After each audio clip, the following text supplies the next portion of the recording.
وزیر اعظم کی 1 مئی سے ملک بھر میں لوڈ شیڈنگ مکمل ختم کرنے کی ہدایت۔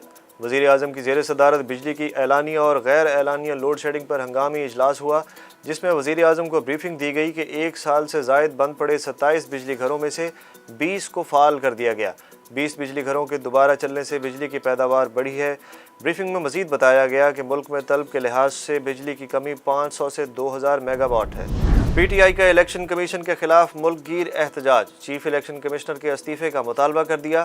اسلام آباد میں پی ٹی آئی کی ریلی نے نادرا چوک پر کنٹینرز کے باعث احتجاجی جلسے کی شکل اختیار کر لی۔ احتجاج کے پیش نظر اسلام آباد میں ریڈ زون کو سیل کر دیا گیا۔ پشاور میں مظاہرین اور پولیس آمنے سامنے۔ ملتان میں بھی تحریک انصاف کے کارکنوں کا الیکشن کمیشن کے دفتر کے باہر احتجاجی مظاہرہ۔ مظاہرین کے یک طرفہ رویہ اور یک طرفہ فیصلے نامنظور اور امپورٹڈ حکومت نامنظور کے نعرے۔ مریم نواز کے پاسپورٹ واپسی کا کیس، لاہور ہائی کورٹ کا تیسرا بینچ بھی تحلیل۔ جسٹس فاروق حیدر کے بعد جسٹس اسجد جاوید گھرال نے بھی درخواست کی سماعت سے معذرت کر لی۔ عدالت نے file chief justice Lahore high court Amir Bhatti کو بھجوا دی۔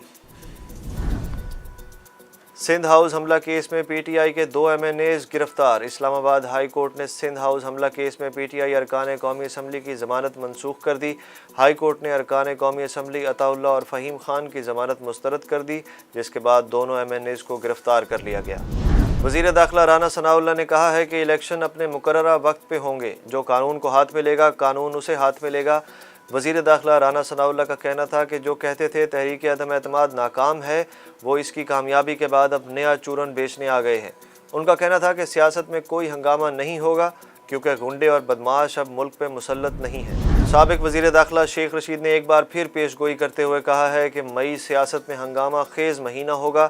ملک کے مسائل کا واحد حل انتخابات ہیں۔ شیخ رشید نے کہا کہ خانہ جنگی سے بچنے کے لیے 30 مئی سے پہلے الیکشن کا اعلان کر دیں۔ استعفے لیے بھی جا سکتے ہیں اور دیے بھی جا سکتے ہیں۔ کراچی کی دعا زہرا اوکاڑا سے بازیاب، دعا اور شوہر ظہیر کو پولیس نے تحویل میں لے لیا۔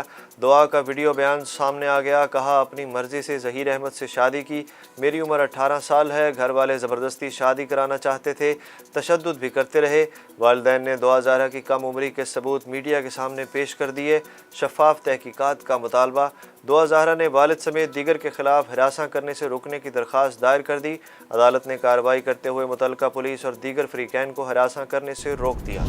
سعود آباد کے نمرا کاظمی کا بھی ڈی جی خان کے نجیب شاہ رخ سے نکاح۔ نمرا کاظمی کا والد اور پولیس پر ہراساں کرنے کا الزام۔ دعا اور نمرا کے بعد 25 سالہ دینا کے غائب ہونے کا ڈراپ سین۔ سولجر بازار کی دینا نے وہاڑی کے اسد عباس سے نکاح کر لیا۔ لڑکی کا اہل خانہ سے رابطہ، والدین نے اغوا کی درخواست واپس لے لی۔ ملک بھر میں آج سے 2 مئی تک درجہ حرارت میں غیر معمولی اضافے کا الرٹ۔ محکمہ موسمیات نے خطرے کی گھنٹی بجا دی۔ مختلف شہروں میں درجہ حرارت 8 ڈگری تک بڑھنے کا امکان۔ قومی ٹیم کے سابق کپتان شاہد آفریدی نے کہا ہے کہ پاکستان کرکٹ بورڈ کو حکومت سے الگ ہونا چاہیے۔ بورڈ کے چیئرمین اور سی ای او کا تعلق حکومت سے نہیں ہونا چاہیے۔ انہوں نے کہا کہ پی سی بی کے الگ الیکشنز ہوں، کرکٹ بورڈ کو اسمبلیوں میں نہیں جانا چاہیے۔